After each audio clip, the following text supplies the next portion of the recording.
Welcome back. In part one, we talked about some abolitionists that were very, very important to the reform movement to abolish or end slavery. Okay, we're going to continue with William Lloyd Garrison, who was one of the most important. And again, he was anything but moderate. This guy really pushed the boundaries as far as really challenging people who claimed to be abolitionists or claimed to want an end to slavery. Some of those people were known as the Colonization Society, and what they believed was that you could round up all of the African Americans in America and send them back to a colony in Africa where they would live in harmony for the rest of their lives outside of the United States. And in 1832, Garrison published Thoughts on African Colonization, which disagreed strongly with the colonization effort. He argued that colonization would actually reinforce the institution of slavery by eliminating the problem of free blacks in society and providing a convenient means for disposing of elderly and infirm slaves. He acknowledged that many people had good intentions that joined the colonization society, but he argued that the society must fall together with slavery itself because they were sort of keeping people enslaved. Garrison also disapproved of the small religious sects that had formed to oppose slavery. So these were usually small church groups, and he opposed this on the grounds that his American anti-slavery society should not be weakened by splintering into little groups. They should all join together for the cause. So Garrison wanted a new government that forbade slavery from the start.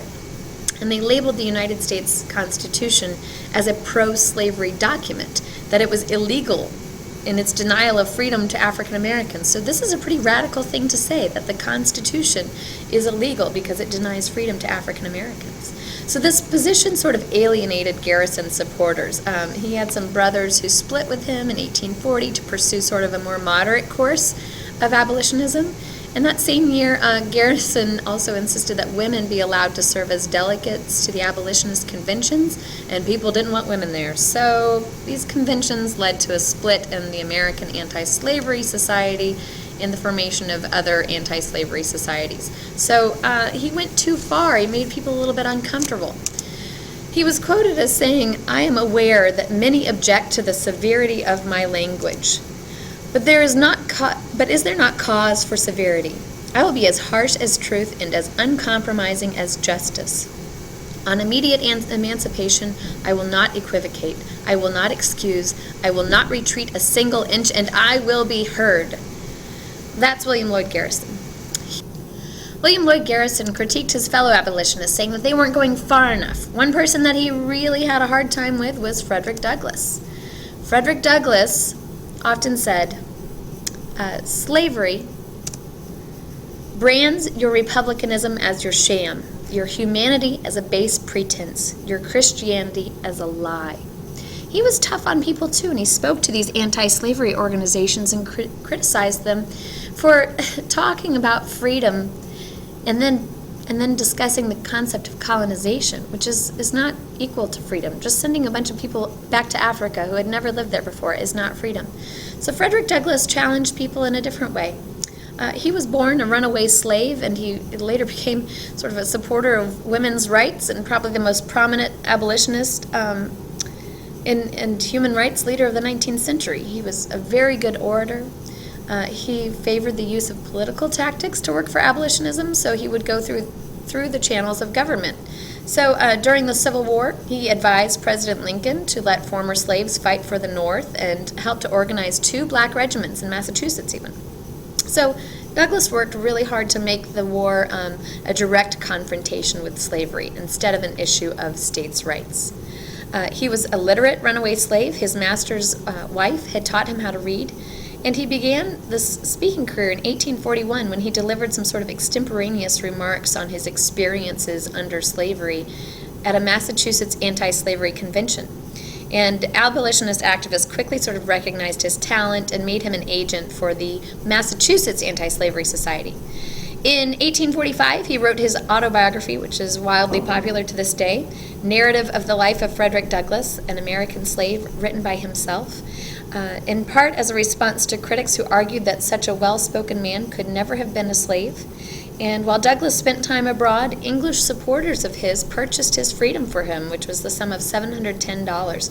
And after returning to his supporters in America, he entered into a debate with his white counterparts like William Lloyd Garrison in the Anti-Slavery Society.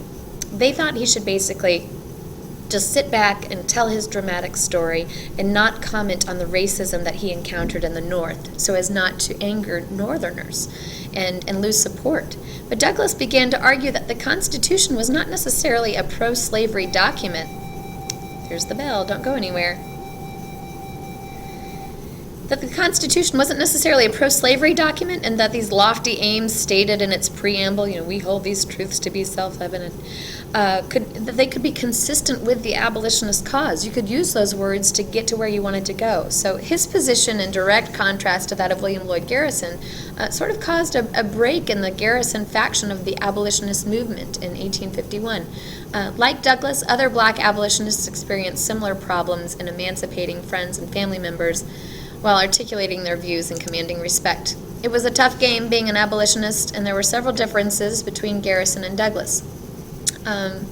Garrison referred to the Constitution as that agreement with hell.